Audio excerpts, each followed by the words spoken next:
Hi guys, so this is a question I get all the time, and I get asked in forums or like emailed or whatever. And now remember, I'm not some like invisible entity. Generally my details are out there. So if you're having trouble or you're stuck or you want me to explain something, just send me an email and I'm sure I'll be able to help you. But people always ask me, there's so many scales and modes. How do I practice them all? And as boring as it may sound, I think there's two sort of ways of practicing them. There's one way where, although it's a bit dry, it really helps sort of just get stuck in your head all the different patterns just by playing them over and over again, choosing a key or a note center or whatever, and then just playing all the scales one by one over again, and just spend a little bit of time on it every day, and they will get stuck in your head. And just think about the sound of every scale and what notes you're actually flattening. Or there's the other idea where you put on a backing track, or you make a little backing track yourself or whatever, and then you put these scales into context and you make melodies or solos. That's good as well, but I think just practicing the patterns by themselves, I think it's a slightly quicker way of learning them all, because there's so many, and it's just something you have to learn. Like, when you started off, you learnt all the open chords and everything like that.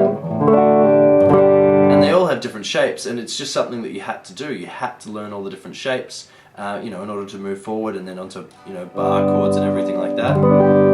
It's just something you have to do. You just have to memorize those shapes, and I think this is the best way to do it. And so I'll show you how I would practice them right now.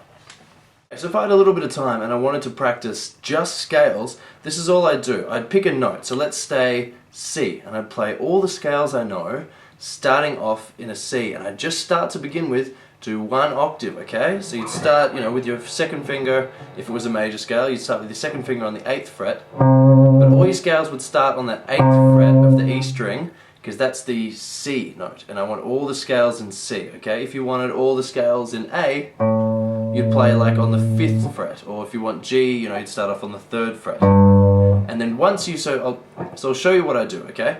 So first off, I'd start the major scale, and I'd just do one octave. Then I'd play a major pentatonic scale. Okay, then I'd play a pentatonic scale. Then a blues. Then a minor.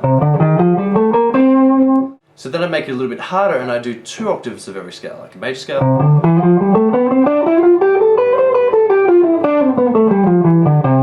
Pentatonic. And so on and so forth, just doing all the different scales and just getting used to the patterns. And then like one day I'd maybe practice them in C, get used to that C sound. Next day I'd start off and maybe play them in A on the 5th fret.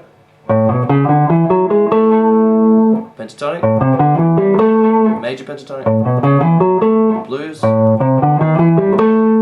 harmonic minor, and so on, and then do the 2 octave patterns. All the patterns are exactly the same, it's just moving them out, and whatever note that you start with using these patterns is the corresponding scale. And then once you've got a handle on what the notes are, what the sounds of the scales, everything like that, and you've got them, you can play them, all just using those different patterns that I've shown you, then I'd start looking at maybe learning your own patterns, finding a C note. So if you've got a C note on the 8th fret of the low E string, and then you've got another one on the 10th fret of the D string, then maybe I'd try and learn how to play a C major scale there. Something like that. Like, I just keep pushing myself up.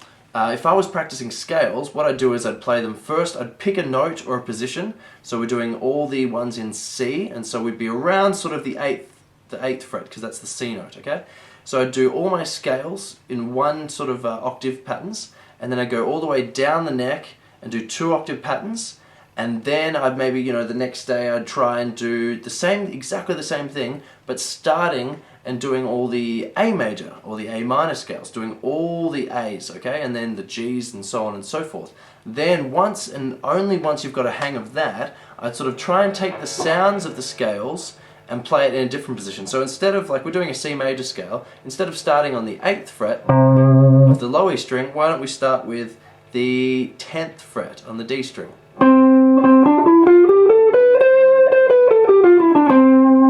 And that's just starting with my first finger. Maybe this time you start with your second finger. So there's so much to learn and it really never ends, but just take a slow approach, learn all the scale patterns first, then try and play them in a row, 1 octave, then 2 octave, and then try and find them in other places. That's really how I practice my scales. And for fun, you know, maybe improvising and soloing and melodies, then I put on backing tracks as well, just so you're not, you know, it's pretty monotonous just sitting in one sort of pattern for, you know, an hour at a time, just learning scales up and down. Try and see if you can find, you know, a song that you can actually apply this to as well. See you later.